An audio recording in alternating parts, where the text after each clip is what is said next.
Yes, Hindi न केवल भारत की आधिकारिक भाषा है बल्कि अंग्रेजी एवं मंदारिन चीन की भाषा के बाद दुनिया में सर्वाधिक बोली जाने वाली तीसरी भाषा है। यही कारण है कि इसके पाठकों की संख्या दुनिया भर में करोड़ों में है और हिंदी के दुनिया भर के इन करोड़ों पाठकों में शायद ही कोई ऐसा होगा जो प्रेमचंद को न जानता हो। प्रेमचंद, जिन्हें दुनिया उपन्यास सम्राट के रूप में जानती है, को साहित्य जगत ने उनके लेखन से प्रभावित होकर उन्हें कलम के सिपाही का उपनाम दिया है। प्रेमचंद, जिनके बचपन का नाम धनपत राय था, का जन्म 31 जुलाई 1880 को उत्तर प्रदेश में वाराणसी के निकट लम्ही नामक ग्राम में हुआ था। उनके पिता का नाम मुंशी अजायब राय तथा माँ का नाम आनंदी देवी था। प्रेमचंद जब 7 वर्ष के थे तब उनकी माँ का निधन हो गया, जिसके पश्चात उनके पिता ने दूसरी शादी कर ली। वी माता की अवहेलना एवं निर्धनता के कारण उनका बचपन अत्यंत कठिनाइयों में बीता। प्रेमचंद की प्रारंभिक शिक्षा घर पर ही हुई। जब वे पढ़ाई कर रहे थे तब ही 15 वर्ष की अल्प आयु में उनका विवाह कर दिया गया। विवाह के बाद घर गृहस्थी का बोझ उनके कंधों पर आ गया था। घर गृहस्थी एवं अपनी पढ़ाई का खर्चा चलाने के लिए उन्होंने ट्यूशन पढ़ाना शुरू किया। इसी तरह से संघर्ष करते हुए उन्होंने बीए तक की शिक्षा पूरी की। इस बीच उनका अपनी पहली पत्नी से अलगाव हो गया, जिसके बाद उन्होंने शिवरानी देवी से दूसरा विवाह कर लिया। पढ़ाई पूरी करने के बाद वे एक अध्यापक के रूप में सरकारी नौकरी करने लगे और बाद में सफलता प्राप्त करते हुए स्कूल इंस्पेक्टर के पद पर पहुंच गए। वर्ष 1920 में जब गांधी जी ने असहयोग आंदोलन प्रारंभ किया तो प्रेमचंद ने उनके व्यक्तित्व से प्रभावित होकर सरकारी नौकरी त्याग दी। सरकारी नौकरी छोड़ने के बाद वे ब्रिटिश सरकार के विरोध में जनता को जागरूक करने के लिए लिखना शुरू कर दिया। रफ्तार-ए-ज़माना नामक पत्रिका में वे नियमित रूप से लिखते रहे। यह मासिक पत्रिका कानपुर से प्रकाशित होती थी।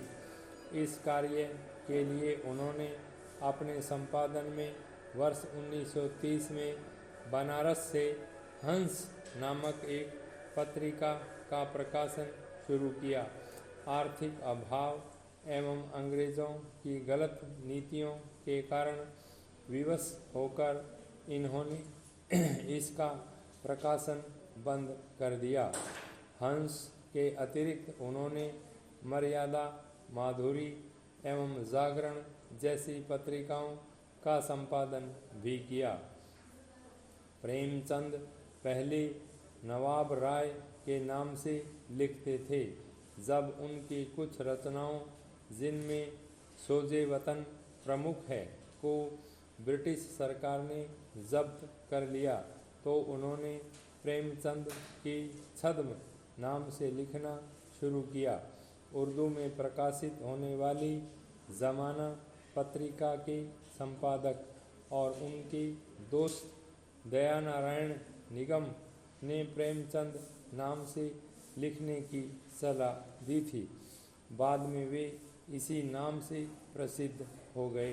प्रेमचंद ने सबसे पहले जिस कहानी की रचना की थी उसका नाम है दुनिया का सबसे अनमोल रत्न, जो पूनम नामक उर्दू कहानी संग्रह में प्रकाशित हुई थी। उनकी अंतिम कहानी कफन थी। उन्होंने 18 उपन्यासों की रचना की, जिनमें सेवा सदन, निर्मला, कर्मभूमि, गोदान, गबन, प्रतिज्ञा, रंगभूमि उल्लेखनीय है। मंगलसूत्र उनका अंतिम उपन्यास था, जिसे वे पूरा नहीं कर पाए। इस उपन्यास को उनके पुत्र अमृत राय ने पूरा किया। उनके द्वारा रचित 300 से अधिक कहानियों में कफन, शतरंज के खिलाड़ी, पूस की रात, ईदगाह, बड़े घर की बेटी, पंच परमेश्वर इत्यादि उल्लेखनीय हैं। उनकी कहानियों का संग्रह मानसरोवर नाम से 8 भागों में प्रकाशित है। उनके द्वारा रचित नाटकों में संग्राम, करबला, रूठी रानी तथा प्रेम की विधि प्रमुख है। उन्होंने इन सब के अतिरिक्त कई निबंध तथा जीवन चरित्र भी लिखे। उनके निबंधों का संग्रह प्रेमचंद के श्रेष्ठ निबंध नामक पुस्तक के रूप में प्रकाशित हैं। उन्होंने कुछ पुस्तकों का अनुवाद भी किया, जिनमें सृष्टि का प्रारंभ, आज़ाद, अहंकार, हड़ताल तथा चांदी की डिबिया उल्लेखनीय है। प्रेमचंद ने संवैधानिक सुधारों तथा सोवियत रूस और टर्की में हुई क्रांति आदि विषयों पर भी अधिक लिखा। उनकी कई क्रांतियाँ अंग्रेजी, रूसी, जर्मन सहित अनेक भाषाओं में भी अनुवाद की गई हैं। प्रेमचंद ने अपने साहित्य के माध्यम से भारत के दलित एवं उपेक्षित वर्गों का नेतृत्व करते हुए उनकी पीड़ा एवं विरोध को वाणी प्रदान की। उनकी रचनाओं का एक उद्देश्य होता था। अपनी रचनाओं के माध्यम से उन्होंने न केवल सामाजिक बुराइयों के दुष्परिणामों की व्याख्या की, बल्कि उनके निवारण के उपाय भी बताए। उन्होंने बाल विवाह, बेमेल विवाह, विधवा विवाह, सामाजिक शोषण, अंधविश्वास इत्यादि सामाजिक समस्याओं को अपनी कृतियों का विषय बनाया एवं उनमें यथासंभव इनकी समाधान भी प्रस्तुत किए। कर्मभूमि नामक उपन्यास के माध्यम से उन्होंने छुआछूत की गलत भावना एवं अछूत समझे जाने वाले लोगों के उद्धार का मार्ग बताया है। उन्होंने लगभग अपनी सभी रचनाओं में धर्म के ठेकेदारों की पूरी आलोचना की है एवं समाज में व्याप्त बुराइयों के लिए उन्हें जिम्मेदार मानते हुए जनता को उनसे सावधान रहने का संदेश दिया है। सेवा सदन नामक उपन्यास के माध्यम से उन्होंने नारी शोषण के विरुद्ध आवाज़ उठाई है। अपनी कई रचनाओं में उन्होंने हिंदू मुस्लिम सांप्रदायिकता पर गहरा आघात किया एवं करबला नामक नाटक के माध्यम से उन्होंने एकता व भाईचारा बढ़ाने का सार्थक प्रयास किया। इस प्रकार देखा जाए तो अपनी रचनाओं के माध्यम से प्रेमचंद ने न केवल कलम के सिपाही के रूप में ब्रिटिश सरकार से लोहा लिया, बल्कि समाज सुधार के पुनीत कार्य को भी अंजाम दिया। प्रेमचंद ने हिंदी में आदर्शोन्मुख यथार्थवाद की शुरुआत की।